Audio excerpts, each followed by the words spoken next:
Today I'm going to talk to you about the 6 tastes in Ayurveda.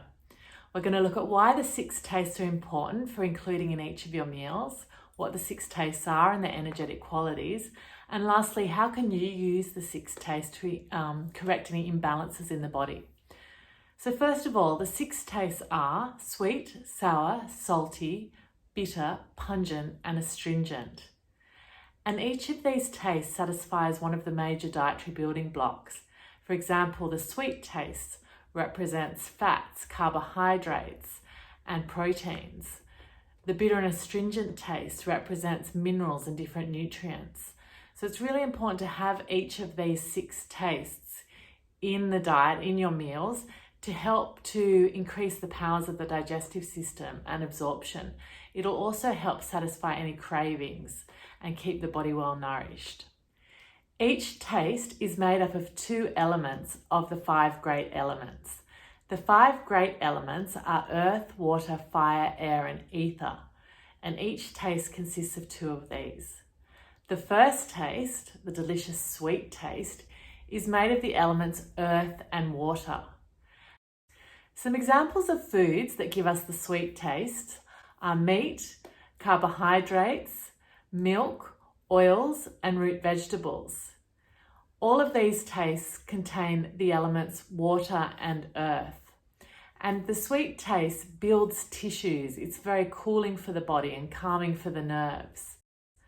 But too much sweet can predispose us to things like lymphatic congestions, diabetes, obesity. And the emotions associated with sweet, well, you've only got to look at the gifts that we give, chocolates and cakes. These emotions and energetic qualities are associated with love and with the heart. The next taste is salt, and salty is made of the elements water and fire. And salt is naturally found in celery and seaweed, and obviously sea salt, table salt that we use. And salt helps to hold and absorb water. It tells the colon to hold on to water, and it helps the absorption of food. Salt can be very grounding, hence the expression salt of the earth. And in Roman times, salt was used as a currency to pay soldiers. And this use of salt as a currency is where the English word salary came from. The next taste is pungent, and pungent is made of the 2 elements, fire and air. And pungent stimulates the digestive system and the metabolism. It brings vitality and enthusiasm. And pungent, some examples of pungent food are garlic, ginger, onions, chili peppers. And too much pungent in excess can cause diarrhea, it can cause heartburn, reflux, dry skin. And too much pungent's not good for anyone with a hot head, so they don't want any more chili or peppers.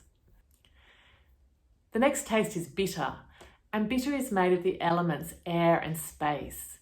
Bitter is lightening, cooling, and detoxifying for the body. Some examples of bitter foods are dark leafy greens, cacao, herbs, and spices.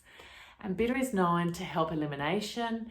It also is known to help to raise perception and awareness, and that's why it's often used in spiritual practices and things like cacao ceremonies. And bitter is also something that helps to increase awareness, so to face reality, hence the expression to swallow a bitter pill. The next taste is astringent, and astringent is made of the elements earth and air. Some examples of foods that are astringent are beans, legumes, some raw fruits and vegetables, and some herbs and spices. An astringent taste is very clearing and cleansing. It helps to tonify the mucous membrane, and it's really helpful in wound healing. The astringent taste brings air to the body, which is why when you have consumed beans, some people say they make them feel gassy. It's bringing this extra air to the body. So how can we now use these 6 tastes to correct any imbalances in the body? So the first imbalance that we'll look at is a vata imbalance. And this is when we've got too much air and ether in the body. And this may manifest as a feeling of feeling scattered, feeling restless, or even a little bit anxious. So we want to calm ourselves down and ground ourselves, and we do this by introducing the taste sweet, sour and salty to the diet. This will calm and ground us. You might notice that these three tastes are the ones that are most often in fast food, which is often when we're scattered and ungrounded, we reach for fast food. But we want to look at ways of bringing the sweet, sour and salty taste to the diet without doing that. So we can bring root vegetables, we can bring a little bit of protein, nuts and seeds. Even milk is very grounding. So these are the things that a golden milk with a turmeric or a chai, these are the things that will calm us and reduce the excess of air and ether in the body.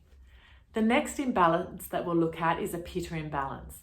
When we have a pitta imbalance, we have too much heat in the body, and this might look like heartburn or diarrhea or reflux.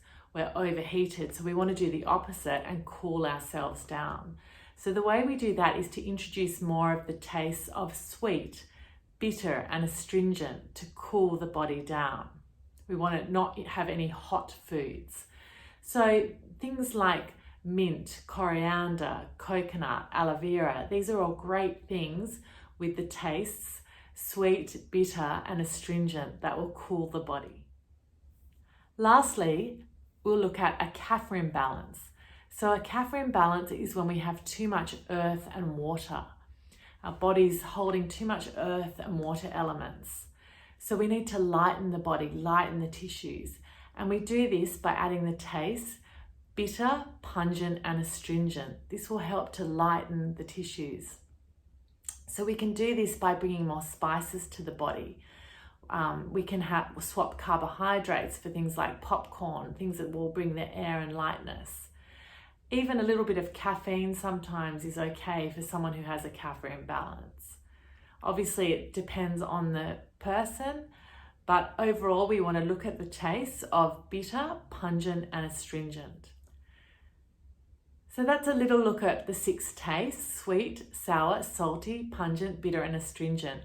Try adding them to each of your meals and notice the effect. You might see a reduction in cravings and just an overall feeling of well-being. Have fun with it.